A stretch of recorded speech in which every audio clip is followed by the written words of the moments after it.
from the 7 Storm Team. Your first alert weather with meteorologist Ben Terry. Looking at our Westlake Skycam this morning at traffic on I-10, everything is flowing this morning smoothly. We're temperatures in the upper 70s to near 80. It is very muggy outside. 94% is our relative humidity this hour.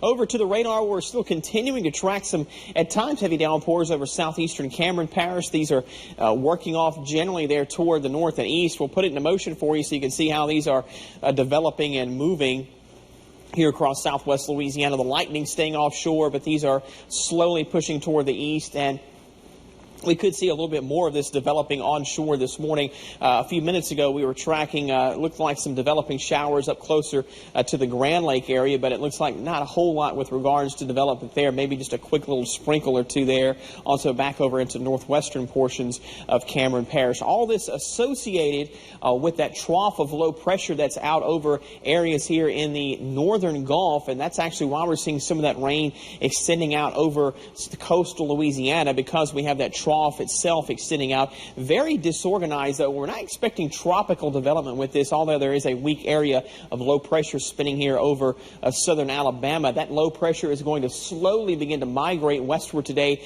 carry the threat for some of those heavier downpours for places like Mobile, Biloxi, and then eventually over toward the New Orleans area, where rain chances are much higher for today. For us right now, outside upper 70s to near 80. For us, we'll go with about a 60% chance of seeing mainly afternoon showers. Tropical downpours is what this is going to amount to. And no, I'm not expecting severe weather with any of this that we see today, but there will be the potential there for some, at times, heavy downpours, lightning, which is not really a classification of severity of a storm. It's just one of the things that comes with it. So if you hear thunder, go inside until those storms pass. That's going to be our main threats there, in addition to the heavy rainfall at times. Futurecast, though, does keep the majority of those heavier showers to the east, dropping in from the north by this afternoon, like we said, with about a 60% chance of rain today. Going a little higher tomorrow because of the proximity of this low. We'll begin to push westward and bring the threat of some of those heavier downpours closer to home.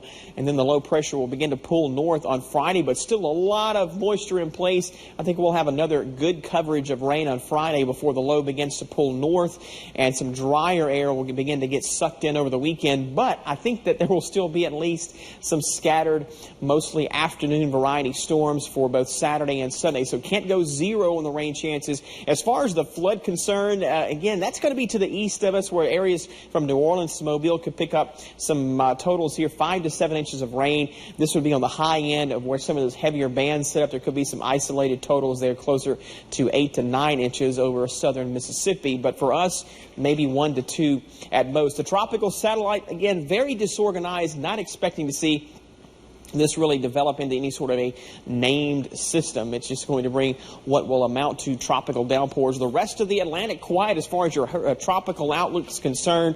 We are not expecting to see tropical development over the next several days. It will just seem like we'll be dealing with some sort of a tropical system with the way the rain chances will be going up. And that will at least give us a little break in temperatures, though, back in the low 90s for highs, and lows at night still in the upper 70s. And I'm about ready for a break from the heat. The air conditioner is about maxed out as it can get, and it just, it needs a little break. That's the one positive of the downpours. We get a very temporary break. Then the sauna that comes after that.